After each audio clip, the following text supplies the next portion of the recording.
It's typewriter day here at Jot and Tittle, and today I am going to be doing a tutorial video and review of a 1957 Smith Corona Silent Super. I get those two words mixed up all the time. Sometimes I'll say super silent, but it's Silent Super, and it has the same body style as many of the 50s Smith Coronas.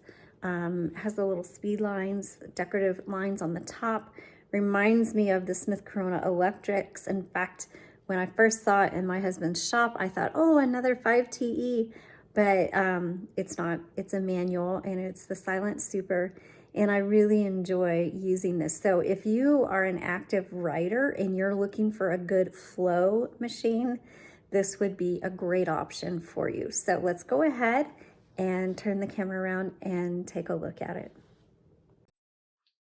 Okay, so as you can see, I've already been doing some typing on this. I will type on it so you can, actually I'll start out with that. Smith Corona has the Silent, it has the Silent Super. There's every typewriter model almost has a silent or noiseless version of their typewriter. Very few of them are actually quite silent.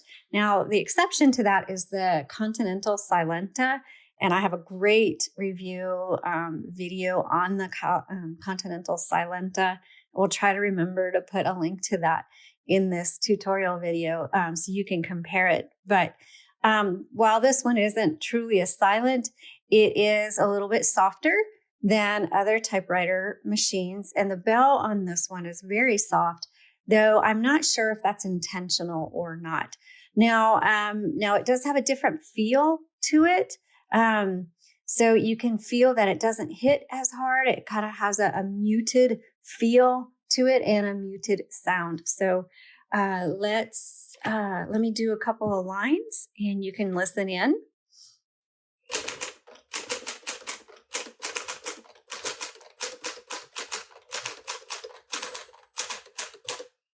There was the bell if you didn't hear it.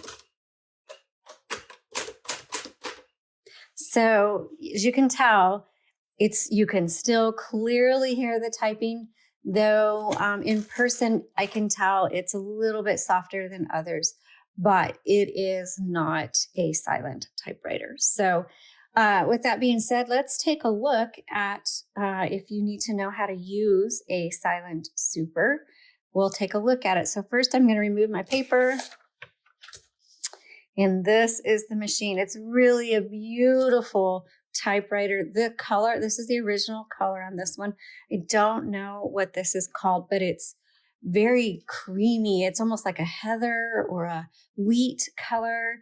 I don't know. When I first saw it in my husband's shop, I just fell in love with it. I was like, oh, that is beautiful. And so if you can get your hands on this, it is a gorgeous typewriter. The color, there's a lot of browns and beiges, but this isn't that. This is a little bit different. It's just yummy. That's all I can say. All right, let me start from the back since this is a tutorial video, and I'll work our way forward. So in the back, that flips open if you want to take a look in the insides there. I need to clean it out. This is where you set your margins. So you just press and drag, and you have your handy dandy paper holder, which I love to use my paper holder. Goes back. You have the metal pieces behind it, which move your carriage. It's the carriage release. It doesn't matter which one you press in. You can do both if you want. That releases your carriage. There's the bell. Very, like I said, very, very soft.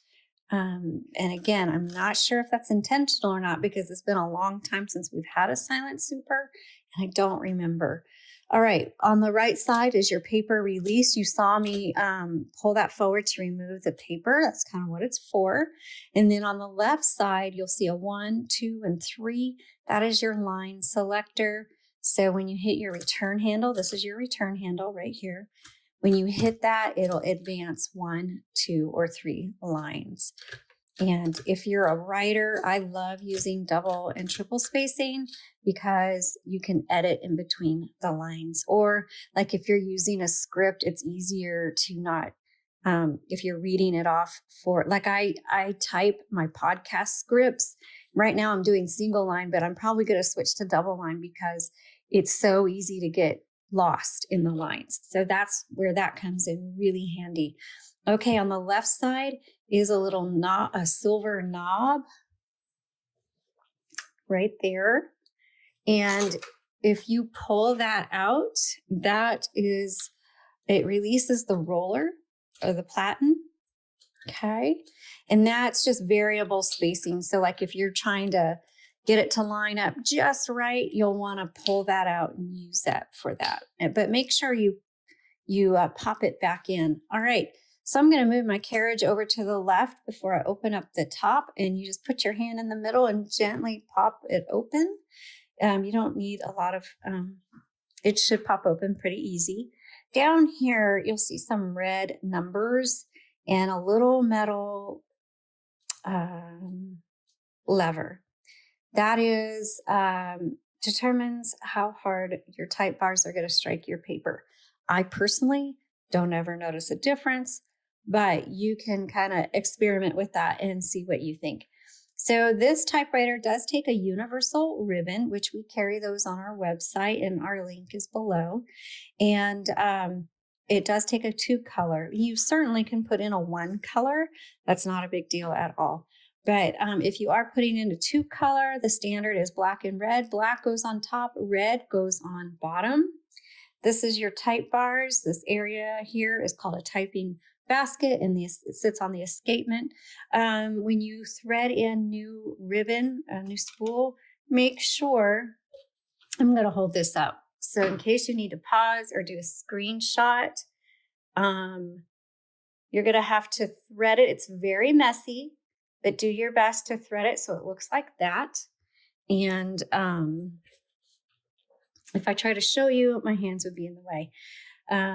Your ribbon goes over the top and around the back and underneath. Same with this side. Excuse me, over the top and around like this. There are 2 like guide wires right here, just on the edge of where the spools are. Make sure your ribbon is threaded through that. And then again, go back and take a snapshot or screenshot of that. When I held that up close, there's going to be little slits within these metal pieces in here. This is your ribbon vibrator, and you're going to have to thread that ribbon through the slits so that they're in there nice and secure. Okay. And also when you get to the end of the spool, which way are we going? We're going this way. When you get to the end, it's not the end of the ink. This ribbon will last you a long time.